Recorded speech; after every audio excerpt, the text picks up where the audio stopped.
The financial needs of a business go beyond tax and attest services. That's why CTBK goes beyond accounting services and offers outsourced solutions through their affiliation with CFO Solutions Plus. These additional services allow clients to focus on their operational and long-term strategic goals. Trust CTBK's outsourced solutions to provide cost-effective, value-added financial services tailored to your company's needs. Call CTBK at 716-630-2400. Again, 716-630-2400.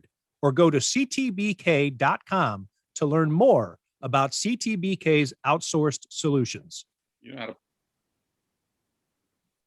Welcome to another episode of Tim Graham and Friends, brought to you by CTBK, CPAs and Business Consultants. I'm Tim Graham from The Athletic, here with Jonah Bronstein of the New Bronstein Times, and joined now, as we are occasionally, and I look forward to it every time, by Jerry Sullivan of WIVB.com and the Niagara Gazette.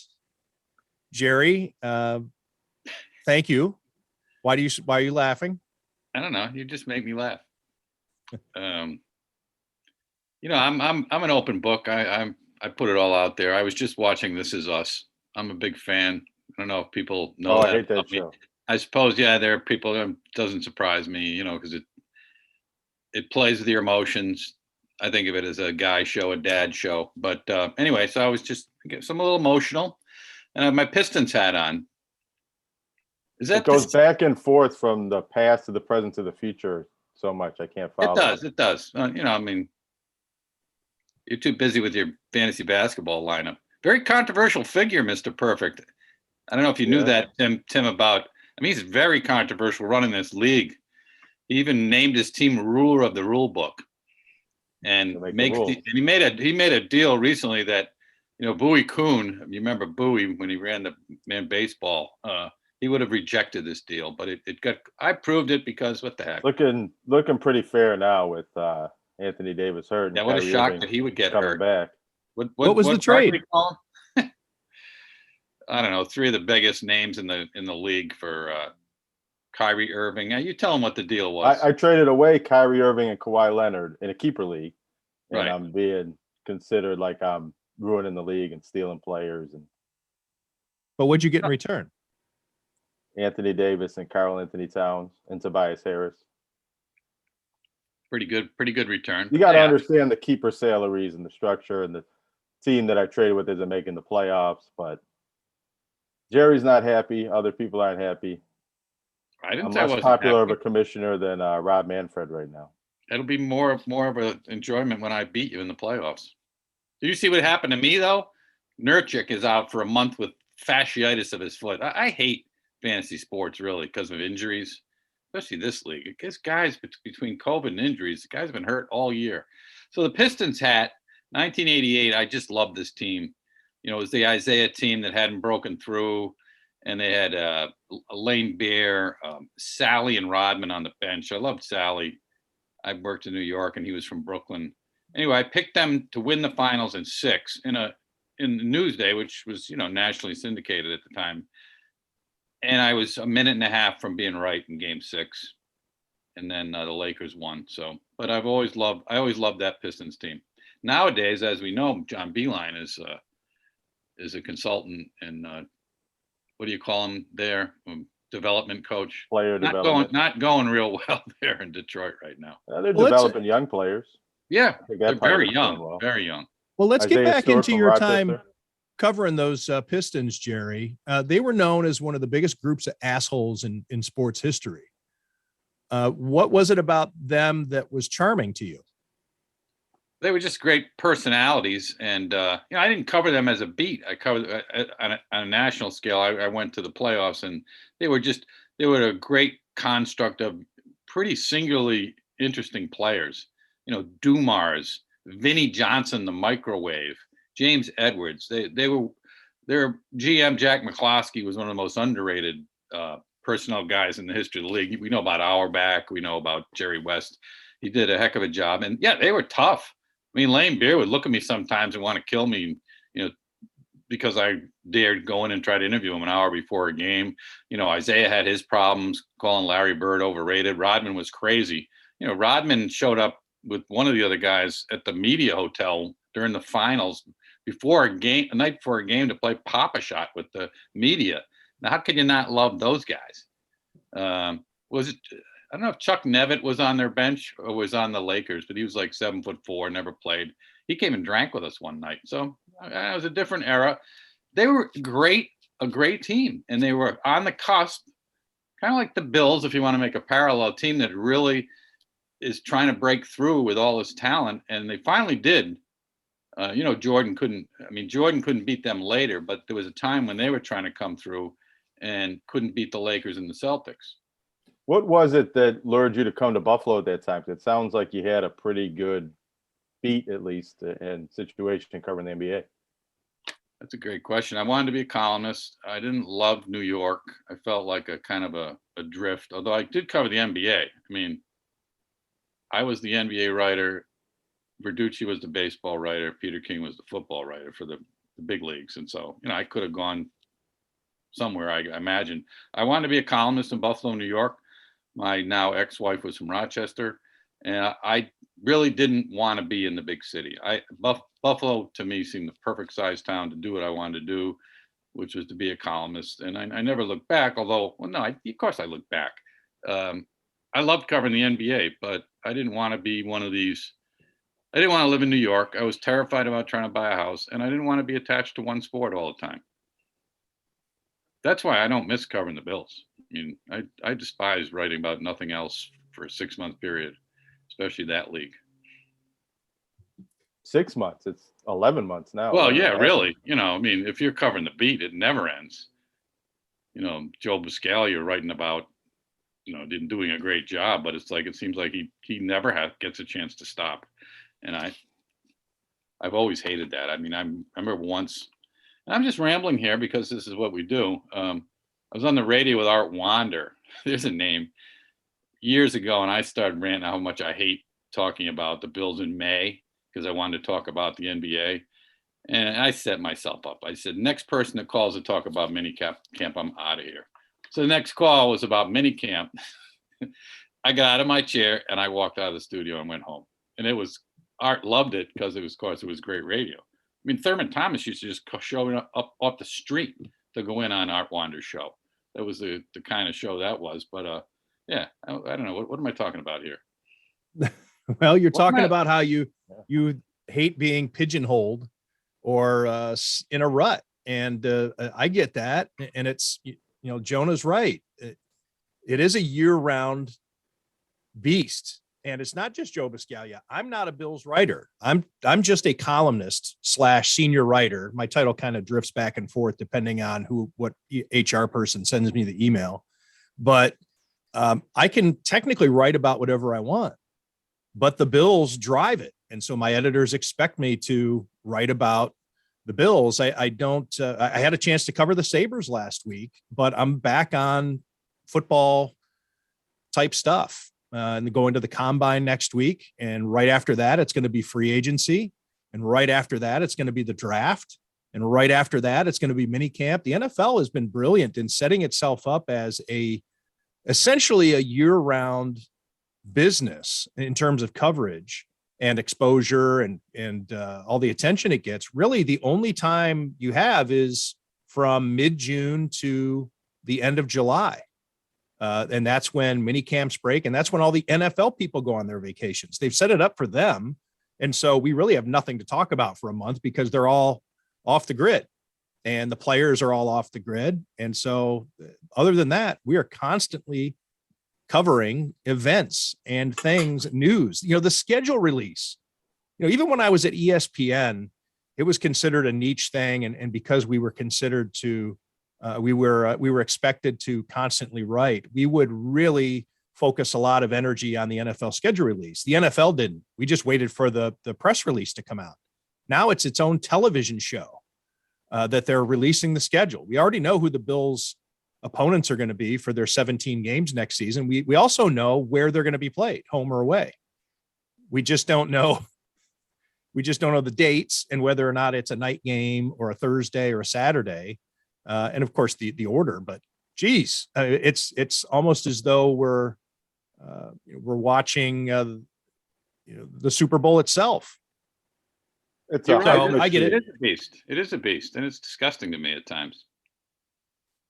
So let's Don't talk about basketball, Jerry. Let's keep talking about it. Actually, I You know just what want to I ask you wanna one more talk about before we Pistons get done? question. Let's just one more quick Pistons question before okay. we go on, because he's obviously such a, and I know you know this word, you think this word is overused, but I think it applies, or at least a version of one of these words. Don't say iconic. Icon. He's not iconic, but he's an iconoclast. Dennis Oh, Rodman. that's better. I think Dennis Rodman is, but at that time, Dennis Rodman wasn't really Dennis Rodman yet. What do you remember of Dennis Rodman at that time, as he's still not quite a star? And really, he's, unless you really follow the NBA, you probably have no idea who Dennis Rodman is. Oh yeah, I don't. It's a sort of a game-changing player, but I don't know if there've been many or any players like him. But he definitely changed things. He was a 6'8" guy who ran the floor, ran all day, and could guard anybody. Who contributed to Larry Bird's decline. Whenever I think that, as much as I love Larry Bird and his skills and his vision and all the brilliant things about him, when Dennis Rodman showed up, he was a lesser playoff player, and the numbers would show it, because Rodman terrorized him defensively. And he was as great a rebounder as there ever was. But yeah, he was some guy out of some small school, Southeast or Northwest Oklahoma, who shows up on the bench with John Sally, and they have one of the great benches ever. And he's kind of crazy, but he wasn't real. He started to be Rodman at the end of the 87 playoffs, the famous pass that Bird stole by Isaiah. And Isaiah was just humiliated. But it was Rodman who said basically that Bird's overrated just because he's white. Now, were there people who loved Larry Bird because he was white and wanted a white hero? Absolutely.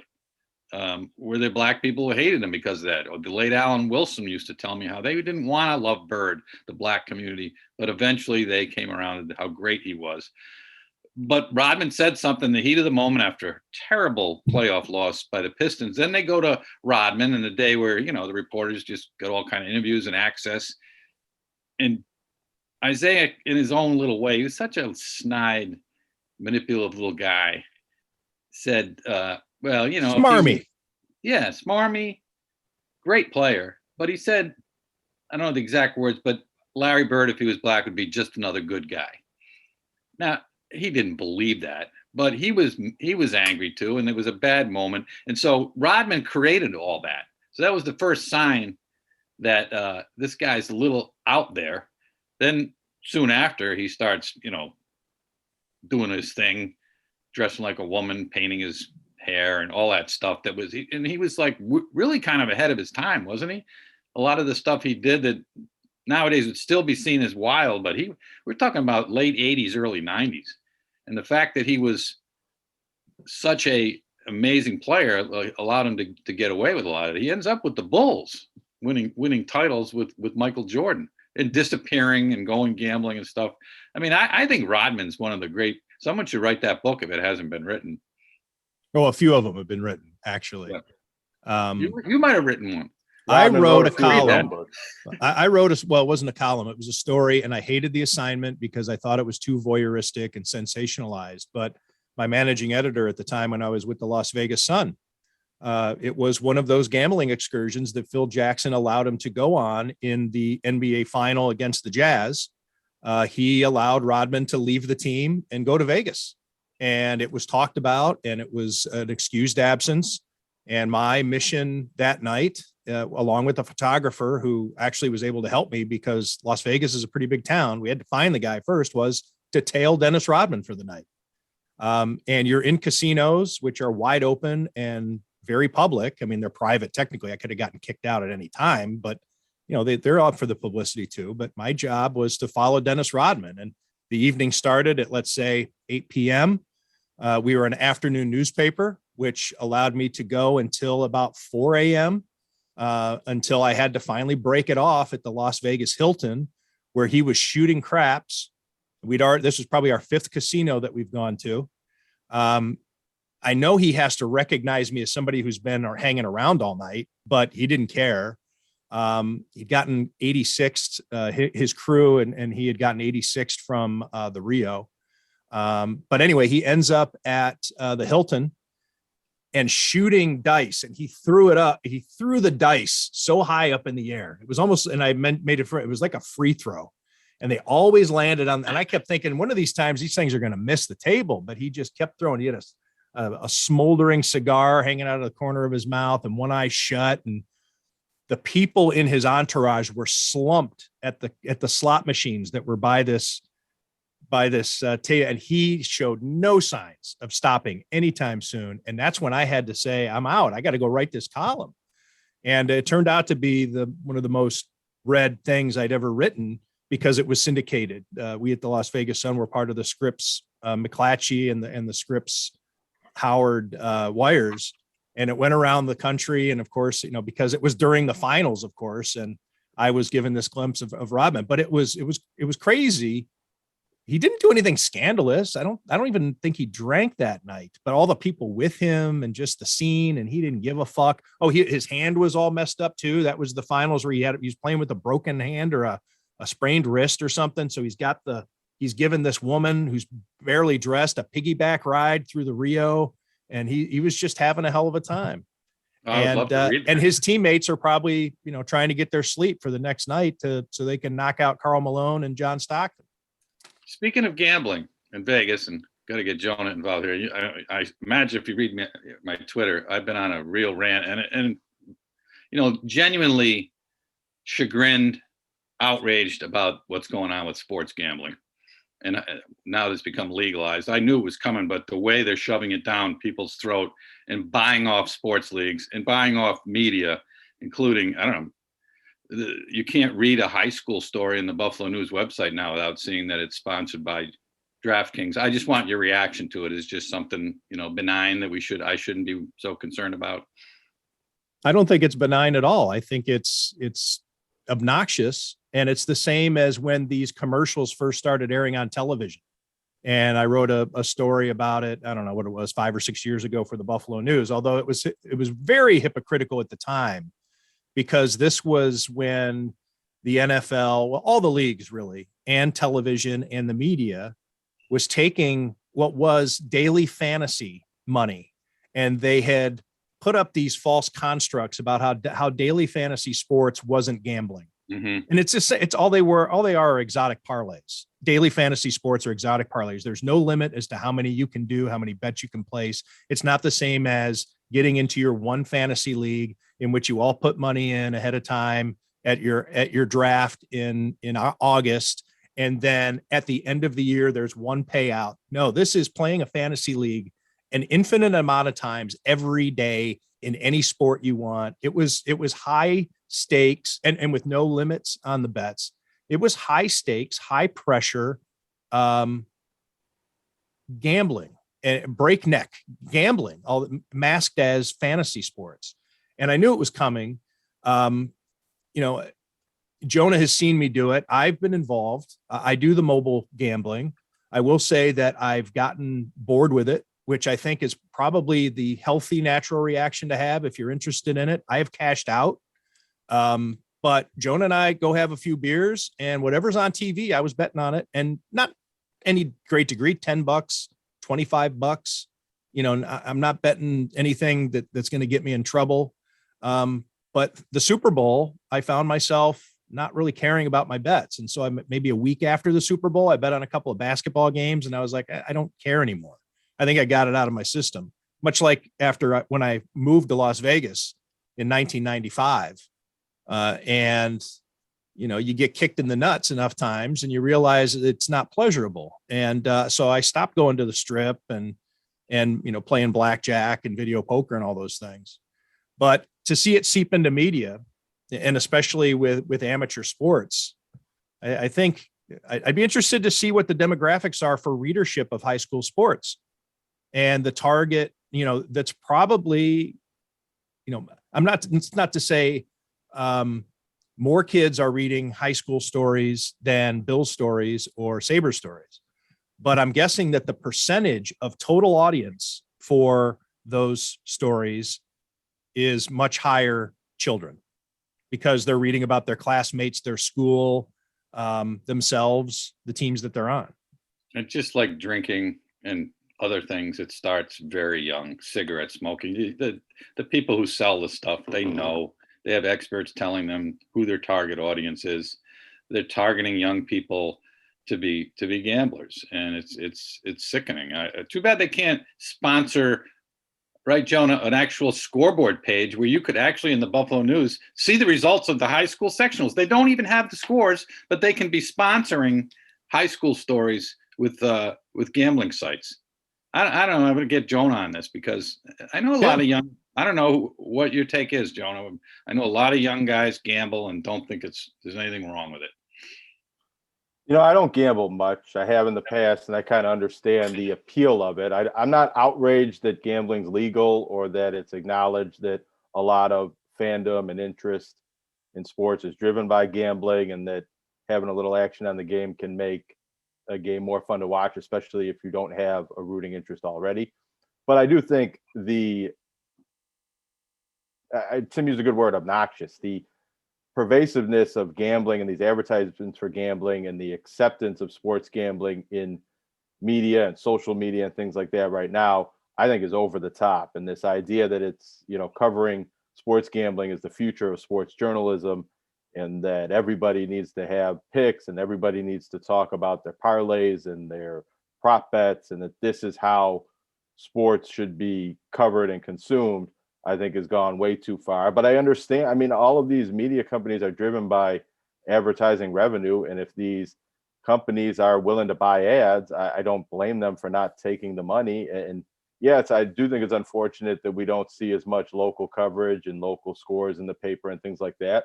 But companies would have to come out and sponsor that. You can't really sell a sponsorship that doesn't have the company on the other end that wants to pay for that sponsorship. And to Tim's point, I think, you probably do see high school coverage and local coverage being read a little bit more by the high school athletes and the classmates and things like that. But I find that a lot of young sports fans and young aspiring sports journalists, they don't, if you teach somebody who comes into like a freshman college class, they're not very interested in covering their own college or their high school beats. They want to be NBA and NFL writers at a young age, and they want to be gambling analysts. They want to emulate what they hear on a Bill Simmons podcast or what they see being talked about and reported on TV. You kind of have to force them into covering local sports to learn how to be journalists. You don't really see that coming natural. Some have a good sense of that, but you don't really see that. A lot of, you talk to a young high school student that wants to be a sports writer, and they tell you how they want to cover the NFL, but they don't really talk much about doing any of the local sports that would be easier for them to get started with and also necessary for them to get started with. Right. And a great way to learn how to be a journalist, One quibble I'll have, Jerry, though, with I agree with your general sentiment about why you'd love to see DraftKings sponsor high school scoreboard page or something like that to at least make it to expand coverage. The one thing that I would say is that would also backfire, because it would be tantamount to the cigarette companies using Joe Camel to appeal to kids. If you had DraftKings not only just automatically on all your coverage, but only on specific or on making a high school sponsorship, then you're going to have people saying, well, that's DraftKings just trying to appeal to kids right out of the gate. I really wasn't advocating that. Right. I know, but I just, because I know people will make that point as they listen. So I might as well just bring it out. Mine was just a general. Or to use the money that DraftKings is giving you, and you don't have to announce it as a DraftKings scoreboard page, I guess. Just use that money. I think another thing that needs to, sorry to cut you off, that needs to be acknowledged a little bit more is not just, I do think gambling is now it's now legal and it's part of how sports is consumed, and it shouldn't be ignored. But there should be a little bit more balanced coverage and approach to how it's not necessarily a good thing for society. That when casinos come into neighborhoods or gambling becomes prevalent in a local economy, it takes money out of the economy and puts it usually into owners that live out of state. And some of this legalized gambling is going back into the New York State tax base, so it's a little bit mitigated. But people are spending their entertainment dollars on sports betting and not spending them on local businesses and things like that. It's not good for the economy. It's not something that should be embraced and celebrated the way it is. I don't think it should be illegal. I don't think it should be totally shunned.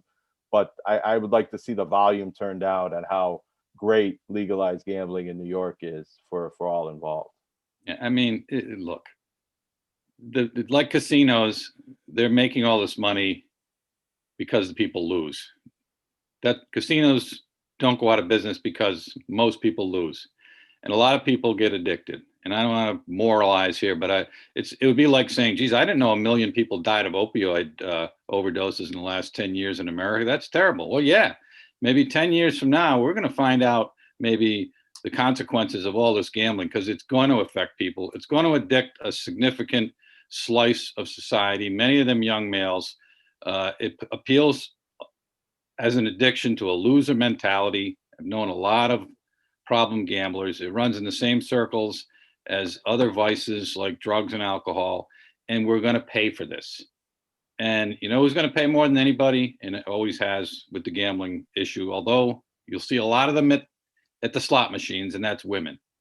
The young girlfriends and spouses of young men, there's a lot of them out there. They're going to really be the victims of this gambling, and I'll stop with that because it's not a benign activity. Men have all gambled since there was, chariot races. But to push it on society, to me, I've said for a long time, gambling, and this goes to casinos and just the explosion of gambling in America, how it is the dark side of the American dream.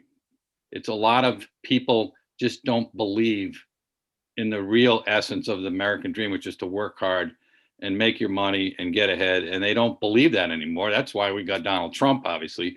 But I think gambling is another manifestation of people thinking, I don't know what else to do. Maybe I can do this. And then they get addicted. And the doctors would tell you it plays in the same receptors in your brain as drugs. And I just am outraged by it. I really think it's very sad. I used to be an addicted gambler for a couple of years when I was young. I was in that late 20s demographic where I thought it was a way to show how smart I was. I got over my head and then I got out of it. And I think another thing is that it's just like the sports themselves to a large degree. And I play a lot of fantasy sports too. The games aren't enough anymore. That's why I love going to see a UB women's basketball game and just sitting there saying, I like watching sports. I do. And there's also, you mentioned the kids from a journalism standpoint who want to get into covering it. I think that including, for instance, the World Series of Poker and how big that became, and all the different analysts that you see who maybe you don't consider it journalism. You see it, you watch television and you see this guy is a professional gambler. You can make a living at this. It's not just about striking it rich or, hey, maybe I get lucky on this one parlay. There's also a belief, and maybe to a lesser degree, that I can make a living at this.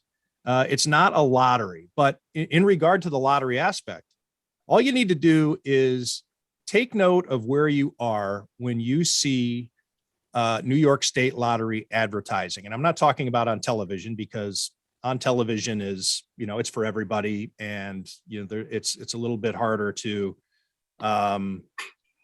segment exactly who your target audience is. There are ways to do that, but generally not. It's on during the news and what it's on for everybody.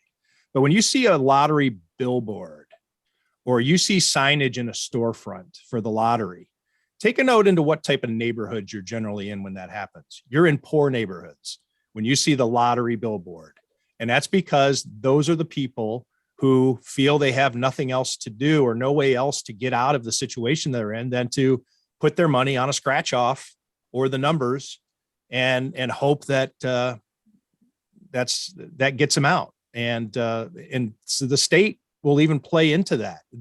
You don't see lottery advertisements in Williamsville on billboards there. No, you see things like maybe for attorneys and for your health insurance and, different other things, your accountants, but then drive down Broadway towards the city and see what kind of advertising you get. Liquor and lottery and, I don't know what else. The things we used to call vice. Right. Exactly right. At least the lottery goes back into, in some ways, the state budget and not private companies. And I don't feel like the lottery is marketed in some ways, but I don't know if the lottery is being marketed these days the same way that sports gambling is being marketed in a way like we are so blessed that sports gambling is now legal to do on our phones. And these are the halcyon days of being a sports fan because you can make same game parlays. All these commercials act like same game parlays are just the greatest thing that's ever come to our society when really they're a sucker bet, money suck. Yep. Right. We're lucky we're lucky because it used to be illegal. I used to have to go to a bar and see a bookie, and every couple of weeks I'd usually give him money, and it was hard. I can't even imagine when I was young in college, if you could just go on your computer or your phone and gamble on sports. And of course, now what's that like? What do you think's happening to young people on college campuses nowadays? And then we're going to see a scandal too. I mean, come on. Some of the college athletes, if you can bet a lot of money on a UB or Niagara basketball game, oh my God. How susceptible are athletes and even officials to being on the take? We're going to see another one of those Boston College, Memphis State type scandals before long.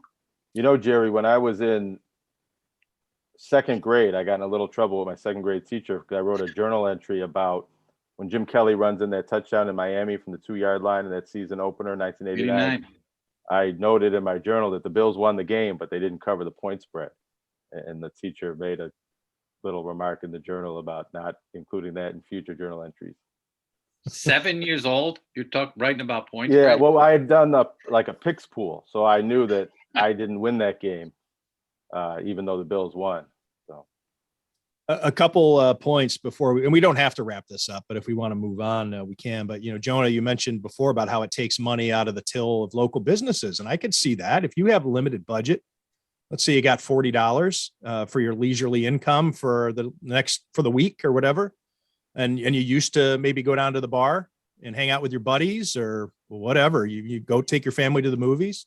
You don't have to go to the bar to have your interest in the game. And sometimes, I do this myself. I do it when I reach out to you, Jonah, and I say, hey, you want to go grab a couple of beers tonight? There's a game on. And it's generally, we're going to go watch the game, have a couple of beers, and the two things feed off each other. Well, now you can sit at home and have your action on the game.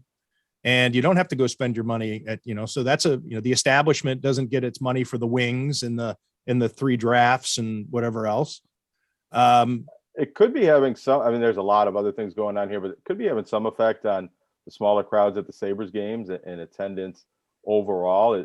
You might be more inclined to stay home and track your bets than actually go to the game and experience the entertainment live, unless I guess you could bet on the game you're at, but it's probably better to stay home and stare at your phone and watch the TV than be at a game and distracted from your bet. So you can flip back and forth between multiple games, the games that you have action. Now you're at the Sabres game, you're locked into only the Sabres game. You can't really follow the other games. Isn't the NFL going to make in-game betting at the venue part of the whole experience now? Well, that's believed to be an eventuality, but right now the NFL doesn't want that. And so, that's something that I learned during my coverage of the new Bills stadium and in talking to people about different things that are going to be in this stadium that fans might not be used to, whatever upgrades, new things. And I assumed at one point during my reporting in talking to somebody about it, that there would be kiosks and things, which I think is an eventuality. You see it at the Washington Capitals. They have a sports book right off of their own arena. I believe they're attached. You walk right from the betting window into the arena without having to, step outside. But the NFL doesn't want that yet for some reason, but I think it's coming. And then the other point I wanted to make regarding the mentality, you called it a loser's mentality, Jerry. And I think that's right. There's a competition aspect to it. People who even have the urge to gamble, I think, have an inner competitive thing. You know, they want to win. That's a big part of the endorphin rush. I read actually, it was a scholarly article about this, and I'll try to post it after I get off the line here, and I'll have to remember exactly where I saw it. But it was about the game show Deal or No Deal, and it was using that game show as an example. And what you do is, for those not familiar with the show, there are however many cases, and within each case is a dollar amount. You pick the number, you don't know what it is, and then that is your case. And then you pick off the rest of the cases. Hopefully you pull off all the low numbers, leaving big numbers on the board. The banker every periodically offers you a value to get out of the game. We're going to give you $50,000 right now to get out of the game, or you can open up 3 more cases. You open up those 3 cases, maybe your number goes up, maybe it goes down, you don't know. People will, and the show kind of is predicated on this without saying so. People don't want to stop. They don't want to stop playing the game. And it's not so much as like the figure could be exactly or more than they even wanted, but there's a chance that it might be more. But they're also on television. There's that aspect of it. They're having their day in the sun. Howie Mandel is talking to them, a famous comedian, all the lights, and they're being catered to, and their family is there, and people are cheering. They have a crowd cheering for them. It's set up for you to be the star. And if you stop playing the game, then your experience is over. So what happens is you're going to play it until usually you end up with a pretty shitty deal at the end. And I think that gambling is very similar in that way. You don't cash out when you're up. You cash out when you're done, when you have nothing left. So you could be let's say you're an efficient gambler. If you don't know when to stop, you're never going to profit, because you're eventually going to hit that losing streak and need to borrow some money, or you're broke, or you got too deep, or whatever, unless you're very disciplined. I just cashed out mine. I cashed out earlier this week because I just lost interest in it. But it was like, but I think generally people just will keep going until that account hits 0. Be like, well, I already put the money in. I'm gonna play until it's at 0. Because You don't want to stop when you're winning, and you don't want to stop where you're losing. So I think that's pretty good for the gambling industry. Yeah, that's where, even though and obviously there's a percentage, the vigorish, the vig, the juice, that's all set up to guarantee that the house makes money. But other than that, you can, in a very basic sense, say that a lot of bets are flipping a coin. When you're talking about point spreads, over-unders, if you bet on those, you're eventually going to lose money because of the juice. But you should. A blind monkey will be able to pick 50%, right? Or at least that's the hope. You make enough bets that they're all going to even out eventually. But when you lose, but like you said, Jerry, when you're winning, you keep playing, and when you're losing, you want to keep playing. You know, another thing, I always call it the hidden vigorish. When you win, you're a great popular guy. You're buying drinks for everybody. You lose alone. Those monkeys lose alone. So there's so many things contained here, because the loser who needs to gamble to feel good about himself because his job isn't so good and he's not making it with the women, boy, when he really wants to let the world know when he's winning. But when you're losing, well, in fact, though, someone will come over when you're losing and help you, and that's called the house. I heard there was a big on MPI. I heard it on the radio driving the other day about casinos that will literally find problem gamblers and lure them back in by paying them to get them back in. And even though they know that they're problem gamblers and having serious issues, mental issues, they will try to get them back in because they rely on those people.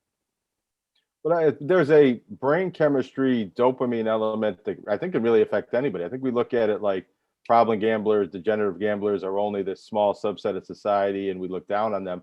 But anybody can fall into that trap because it's like playing a video game. That's how slot machines work. Just that neural wiring that happens when you continue to place bets and you win, and even when you lose, that has an effect on you, and then you win again, and it just makes people want to keep gambling and keep gambling with higher and higher stakes, because that's how you can continue to get that response in your brain. And that's why, I don't think gambling in a vacuum is necessarily a bad thing. If you go to the casino a few times a year just to have fun, but when you can literally bet on every single game, every single night of the week, all of the time, you can bet multiple times within the same game. That's only continuing to reprogram your brain to only look at sports as a way to get that dopamine hit that you get from gambling. And it's one of the reasons I don't really like to gamble on sports, and really don't, because I like to have my brain wired in the way that we do as sports writers, looking for the storylines and the narratives and the emotional appeal and ways to use sports to tell stories. And I feel like if you get too wrapped up in the wins and the losses and the point spread and things like that, you don't notice some of those things that help us do our jobs.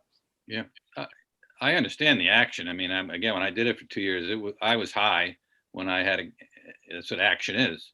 7 o'clock on, I had a game. I felt the rush, and I don't know if I'm unlike a lot of people, or most people are prone to fall into that if they keep doing it. But for 2 years, I gambled every single day. Now I play fantasy sports every day. You could say, well, it's the same thing. Well, it's similar in that you love being involved. You love having some kind of, it's love of games though. What I love is games. I don't love gambling. That's where the difference is. And back to what I said earlier, is like, I think to some extent, maybe to a large extent, the culture is losing its love of the game, the event, the sport. And it's everyone and this is a larger picture, and everyone, on their phone, everyone being a star, everyone's on TikTok, everyone, it's not enough to be a dispassionate observer anymore. You have to be in the action. Then when being in the action costs you money and gives you that rush, I think it's very dangerous. There are probably, and I might have known a couple of people who continue to take cocaine into their older years and were able to handle it, but most people couldn't.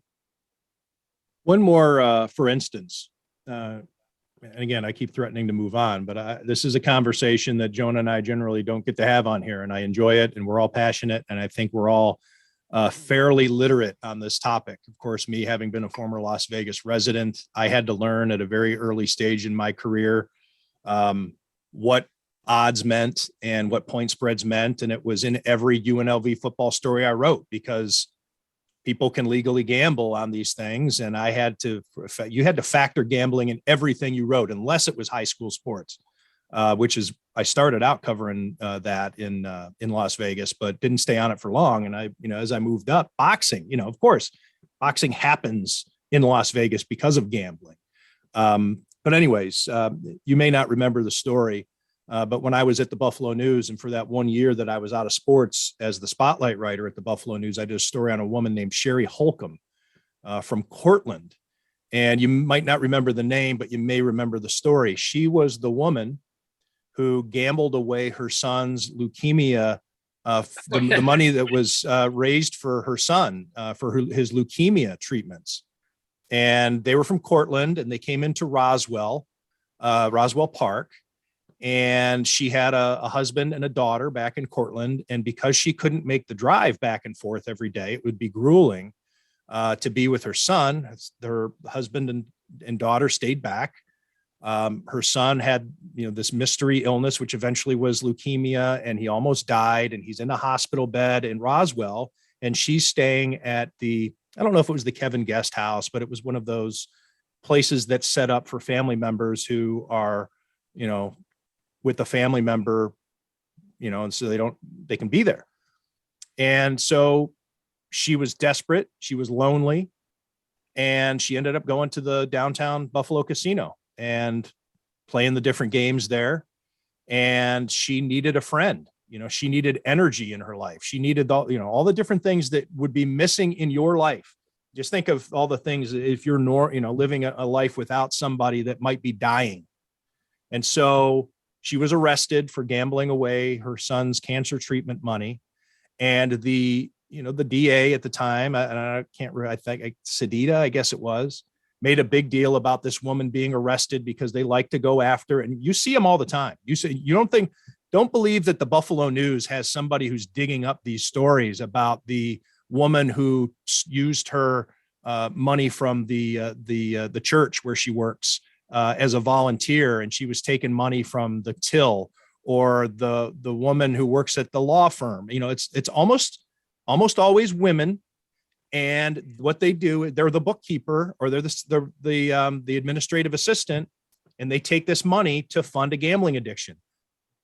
And then the DA, I don't want to say plants, but they put those stories in the newspaper to deter. It's like to say, hey, look, don't do this. So it's almost like a community, the way the DA's office views it, or at least used to. I don't know. I don't deal with them anymore, but the way it was at the time, we're going to let you know, white collar crime, there's like, and that's a male thing more, so it's not, but anyways, the gambling aspect of it was usually a woman who had access to money, and was doing it maybe for the benefit of her family, or maybe she was acting solo and it was for gambling. So anyway, Sherry Holcomb did this. I was able to convince her to speak with me. She had turned down the Today Show and CNN and Larry King and all these shows, Dateline. But the reason I appealed to her attorney and to her was I came to it as, you are somebody's neighbor, you're somebody's mother, you are somebody's aunt. You are not a bad person who did this, despite all the vile treatment you're getting online from people who think you should be injected with cancer. And that was all part of my story, all the vile shit that she was getting. You should be killed. Your son should be able to put you in the electric chair and flip the switch. All these things that were supposed to happen to her because the way it sounded. And these things happen. And the other part of it was nobody had bothered to interview her son. The son who was an adult, by the way, I think he was 23, 24. The DA didn't talk to her son. And he is like, I know why my mom did it. She was alone. She was desperate. She was scared shitless. And she needed something to do while I was in that bed dying. And that's how, to Jonah's point, what made me think of it was anybody can get into the gambling. This woman, by the way, was I think either a registered nurse or a social worker who worked with developmentally disabled people with Down syndrome, people who had strokes, people who had brain injuries. This was a good person. And she got suspended from her job because of this. And she just got caught up in it. It can happen. And of course, that wasn't sports gambling. She wasn't betting on the Knicks. She was mostly pulling slot machine reels, but it's the same thing. You can get in trouble pretty quick without being addicted, right? I mean, in that way, I guess it's different from drugs and alcohol. But I mean, if you gamble, it can be escapism. It was Yeah. escapism in her case. She wasn't addicted to gambling. She was addicted to not being scared shitless. Yeah. And this thing, which casinos are set up to put you in your own little world with the light music, and there's no windows. So you can't see whether the sun is up or the sun is down. And there are no clocks anywhere. And the air purifiers that they use to keep you feeling fresh. Clock. And the way that they allow you to smoke, because smoking is an addictive behavior and they want you to be able to pair your addictive behaviors, and the way that they give you free drinks. You can tip if you want, but you don't have to. So you get free drinks while you're gambling. You get to smoke in this place where you normally can't walk into a place and smoke while you're doing your activity. We are here to cater to you. You don't even have to get your ass out of this seat that you're at this slot machine for the next 8 hours if you don't want to. And if you do, we'll put a hold on it while you need to go take a whiz, and you come back and you still have your seat. We are going to give you free breakfast if you stay long enough, or we're going to give you free dinner. We're going to send you over here. Why don't you go have breakfast on us? And then you can come back to the table or, whatever. These places are set up to get you out of your existence. And so if you're having a situation where you're in dire straits and you walk into a casino, you might as well be walking through the pearly gates, because you are going to be taken care of and pampered as long as you have money in your wallet. And how many of us people are alone? You talk about, the forlorn person. Go to those places sometime and oh my God. It's not like the ads. I was laughing just yesterday with Melinda watching the TV. I go, that's not what you see. 3 or 4, 6 really good looking young people dressed well, big smiles, laughing and having a great time. I don't see, and I don't go there often, but you don't see that there. You see what you're talking about. A solitary person, often an older woman, really dressed poorly, like in a zombie-like state, smoking a cigarette. I went to a casino, Niagara Falls Casino, with a friend of mine once who had moved to Las Vegas and came back, and she was like, "We got to go to the casino." 5 minutes in, she told me to get lost. She said I was bad luck, and I had to like wander around the casino on my own because she thought she needed to be alone to gamble. Well, this has been invigorating. Yeah, it is depressing. And yeah, I got on a rant there, but I do have a lot of life experience as somebody who's lived there. I know how casinos work. I've been in hundreds of them, not just the 3 here in Western New York or the occasional time in Vegas. I mean, these events that you don't have to do it necessarily in Las Vegas anymore because they have major league sports. But when I was covering sports there, every event was tied to a casino. The PGA golf event that they had there, any boxing match, of course, the Las Vegas Bowl, the football game annually, it's all sponsored, and you would have to go to a casino to the press conference. You could not avoid casinos as a journalist in that town. You had to go to them to work. And I remember one time interviewing Carrie Strug. Right? It was maybe the 1-year anniversary of the 96 Olympic and her vault on her bad ankle. And I did that at the Las Vegas Hilton because she was in for an appearance of some kind, and interviewed her there. And and she was a college student. I mean, what did she have to do with casinos? But whatever it was tied in. And so anyways, it's in my fibers, so I can just spew out factoids and explanations about how this shit works. But it really is it's a mind fuck. We should make and on purpose. On purpose. Just in a year or in 6 months, since what's happening now with the ads is so fresh and overwhelming. Maybe in a year, see if we have any new intel. If we've heard of people that are addicted, or what's going to be like a year from now. I don't know. Maybe. Well, we're hearing the 1 month, the 1 month results, and I don't have them in front of me, but they were staggering in regard to the handle and the amount of state tax. And it made New Jersey's opening week look like probably North Dakota's opening week. It was, New Jersey's got a few people there, It is the New York City suburbs for a good portion of it. But New York just totally dominated what New Jersey did a year or two ago when it opened. And it's why when you look at the deal that New York State cut, which was a very state favorable deal relative to other states, why these gambling companies would go for it, because the sheer volume of the money makes it worth it for them.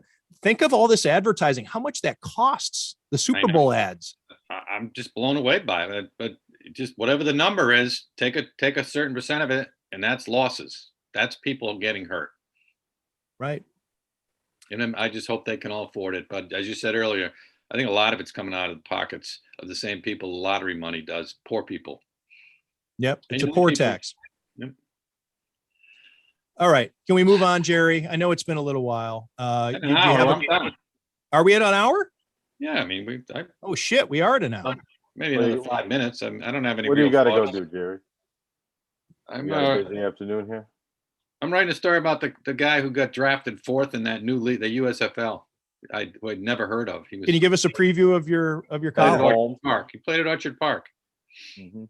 He quarterback. Ben Holmes. He was actually not even a quarterback till he was a senior. Goes a year prep school, 2 years Nassau. Nassau Community College football, and then his mother is dying, and he goes home and drops out of Stony Brook, which was low D1, and doesn't play. And he's sitting there 2 years later. This Tarleton State, Texas, calls him out of the blue, finds out he can throw, and he has 2 great years there.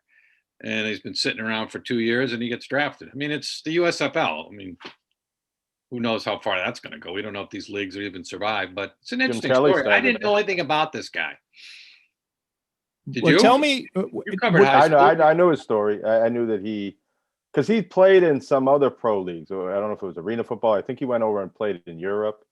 His story played a little bit, a couple of games last year in the spring, but that's the type of story I work on. Some stuff that few people will read. How close has he come to the NFL, Jerry? Not at all. I mean, he didn't play. Not even a tryout or a camp or anything. I don't know. He said he's never been in any camps. I mean, he was at a I ran into John Fuller last night. He went to a UB camp of some sort. But no, the guy has been nowhere. And he's joked about it that everyone's calling him a new Kurt Warner story. He knows Kurt Warner has worked out with him, been to his house. But that's kind of a an exceptional story. And he's 6 foot tall. So it's interesting. I'll give you Kurt Warner's number, Jerry. Maybe you can call him up and get his thoughts. Send along so I can over-research this some more. Well, you have everyone's phone number. It's great. I should call you more often. I pride myself on my phone number collection. And if I don't have the number, I'm pretty confident I can find them. It's a defeat when I can't. You know who I was trying to get for a story? Is Rajai Davis. And I don't want to explain my story too much because I don't want to tip it off, but I've been trying to get Rajai Davis. He's on, he allows DMs into his Twitter, but he hasn't responded to me. I can't track him down. The big home run in the World Series. Yeah, that might have something to do with it. That might have something to do with it. That might the hero who wasn't, right? And that might have something to do with it. Mm-hmm. No, go ahead. I wanted to ask Jerry about the column he wrote last week about our friend Nate Butel and the Thunderwolves and what. I had a great time with that. It had so many of the elements of what I love to do now. You know, stories no one. Well, actually, you've written about him, and Jason Wolf did a story on him. But a local guy who used to be a sports writer at the Gazette, right? And his team wins about 90% of their games. So they'd won every game by 20 plus points. I show up, the Sully Jinx. They're down 22-10 against whoever they're playing, Jamestown. And I'm like, Carleton State. So they end up winning, but yeah. And of course, I have few assets as a journalist, but one was always call the woman. You know, I called all the wives of the Bills over the years. So I called his wife was great, talking about Nate taking her on dates where they would drive to Albany to scout high school girls basketball. That was the romance. And she was fine with it. So yeah, thanks for mentioning that story. I really enjoyed it. Anytime we can mention Nate and NCCC. NCCC, a former sponsor of the Tim Graham show back when it was on terrestrial. Well, what happened to them? They got too big for you? They sponsored our hotline and we don't have a phone anymore. Oh, well. That plays a part. Yeah, actually, you know what happened? The sponsorship money they gave us came from the women's soccer budget because they canceled the women's soccer team one season, and now they have women's soccer back. They just made a new coaching hire there, and so I guess we don't get that sponsorship money because the girls need to play soccer, which is a good thing for society. All right, fellas, this has been fun. Before we start talking about the Sabres and how happy days are here again, or talking about the NFL draft, I got to get out of here. I did make a mistake in my story from last week where I put a little bit too much of a happy spin on it. Things have not gone well since. Happy spin on what?